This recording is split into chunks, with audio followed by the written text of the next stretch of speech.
All right, another thing we can do in biotechnology is cloning. Okay, and immediately people close their eyes when they hear clone and they think of like the Star Wars movie, right? Attack of the Clones. And you see all these, half robot, half human things, reproduced over and over again. And that's what people think of as a clone. But actually, we come into contact with clones every day. A clone is just an individual who has a genetic match to another individual.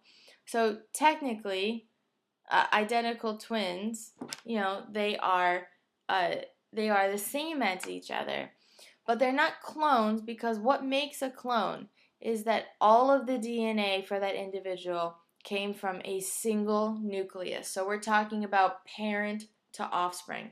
So this is a form of asexual reproduction. So what biotechnology comes in and says is, okay, well, we know normally asexually reproducing organisms, they are going to naturally make clones. But could we take a sexually reproducing organism and produce a clone from that? What would be involved? So I picked two pictures here. I think they're kind of important. This is showing Dolly the sheep and her offspring. Dolly was the first cloned mammal. It happened back in, I think, 1993. And here's also another one. Since then, we've been able to clone cats, dogs, cows, rabbits. The list goes on and on.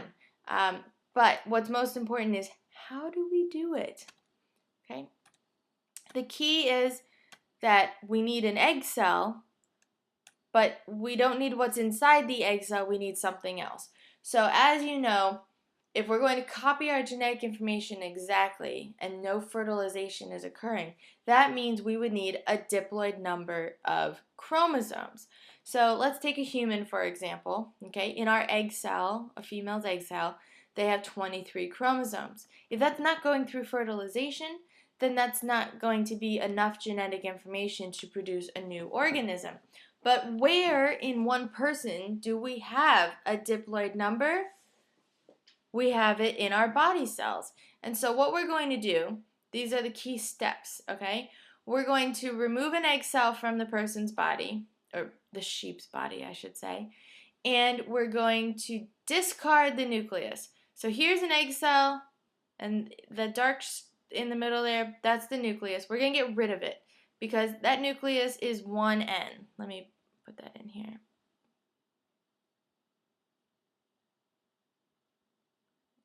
Use black. Okay.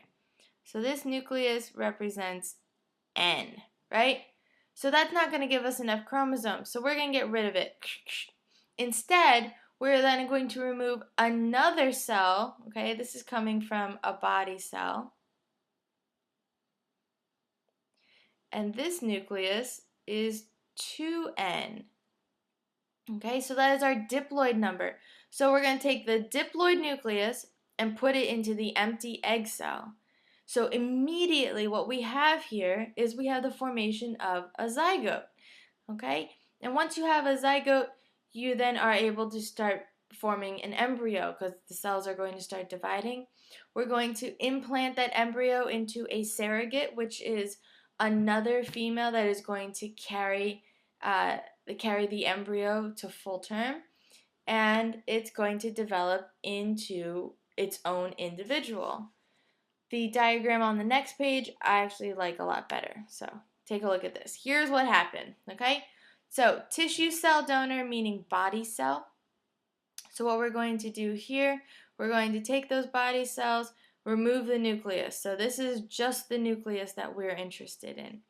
Down here, we're going to get an egg cell and we're going to enucleate it, which means remove the nucleus. So this is the key step. This is what makes cloning happen. Right here. The fact that we have the fusion of a body cell nucleus, which is 2N, and an empty egg cell. So now what happens is that cell starts dividing through normal mitosis. It's implanted into a surrogate, and after the normal 9 months or whatever, then a baby is born and it is a cloned animal. Who is it a clone of? is a clone of the one who donated the nucleus. So we're looking at a clone of this sheep, not this one. Okay, so cloning, there are a lot of reasons why we're investigating and looking into using cloning. One of the reasons is there are thousands of people every day who die waiting on a transplant list for a liver, for a kidney. Hey, wouldn't it be great if we could use our own cells from our own body, clone them, and make them form into certain organs? Or saving endangered species, okay, as they're becoming less genetically distinct, we can clone them and start breeding populations elsewhere. Unfortunately, cloning raises some concerns.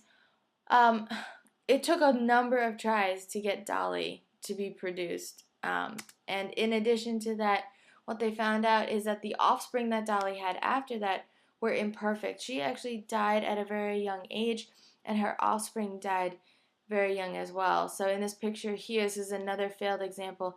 This calf is a clone of this cow. And unfortunately, the calf only lived for about 3 weeks. So obviously, we have a lot left to learn about cloning before we can successfully clone whole organisms on a regular basis. Okay.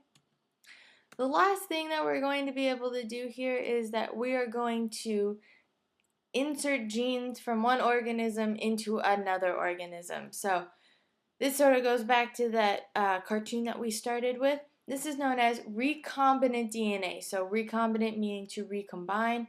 What are we doing? We are adding DNA from another organism. Okay, and so this is basically how we're going to do it. I'm going to introduce this term on the next page. But here's a circular piece of DNA. Oh, look, this restriction enzyme cuts here, and it also cuts here and here from another organism. That's why it's in blue. And then we are able to then take this small sequence of DNA from another organism and insert it into the rest of the DNA of that organism. And now this is a recombinant piece of DNA because it contains DNA from more than one organism. So what are these magical loops? Because we know that our DNA is not looped like this. They, again, are coming from bacteria. Okay, we rely a lot on bacteria. So bacteria have plasmids. In addition to their regular chromosome, they have a very small loop, and its purpose is that it allows the bacteria to take in and remove certain genes that it wants to express.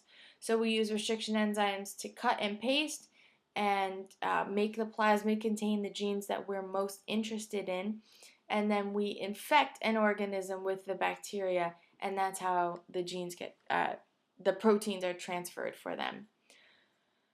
So we can produce organisms that have new traits, and yes, that is exactly what you think it is. That is a litter of mice, and 3 of them have been genetically altered so that their DNA contains a gene that makes them glow under UV light. This has been sort of the landmark experiment when we've been trying to learn about transgenic organisms because it has a very visual display. Did the experiment work? Well, hey, we're looking at green mice, so it obviously did. Okay. Ways that we can use transgenic organisms to better society. Bacteria, we use it to produce things that we need for humans like insulin. So if you have anybody that you know in your family that has diabetes, you can thank biotechnology because we genetically engineer bacteria to produce human insulin in mass quantities. Otherwise, there would not be enough insulin to take care of all the diabetics in the world. In addition to that, we can make transgenic plants. So if you look at the picture up here, we see 2 different types of rice. One is white and one is sort of a goldish color. The only difference between these 2 handfuls of rice is that the rice on the right here has been genetically altered. It contains an extra gene that produces a necessary vitamin, vitamin A, and it gives it a golden color just as a side effect. But in poor countries where they don't eat a lot of meat, a lot of people have very poor health because they're lacking this essential vitamin. So now, rice being one of the staple crops around the world, this rice is genetically altered so it contains essential vitamins as a nutrient for those people who live on a mostly rice diet. In addition to that, we can use it to produce, to have plants that produce their own natural pesticide. So farms spend billions of dollars a year spraying toxic man-made chemical pesticides over their crops. And what you see here, we see cotton that has been bored through. You can see the hole there. That is a cotton boll weevil, I believe is what it's called. It's an insect that eats right through the cotton plant, and this is what happens to it as a result. But this cotton has been genetically altered so that it produces its own natural pesticide, which is not toxic to us. In addition, transgenic animals have been made. Obviously, you saw the glowing mice, but we're using it to study development and disease. So here, you can obviously see there's a big difference between these two mice. They are actually twins. They are identical twins. And what has happened is this mouse has been genetically altered, and what they're using it for is to study the effects of obesity as a genetically inherited predisposition. So there's a lot of research coming from that as well. Okay. Whenever we talk about GMOs or genetically modified organisms, we have to discuss some of the pros and the cons. Obviously, that page was a list of the pros. Some cons, there are some possible long-term health effects that we don't know about if we use these in our crops. For example, some of them may produce allergies or more sensitivity to foods. The effect on biodiversity, there's this fear that we could create a superweed. So if you look down here in this corner, Roundup Ready, depending on how involved you are in the news, you may have heard of a company called Monsanto, and they genetically engineer their soybeans and other crops so that they are naturally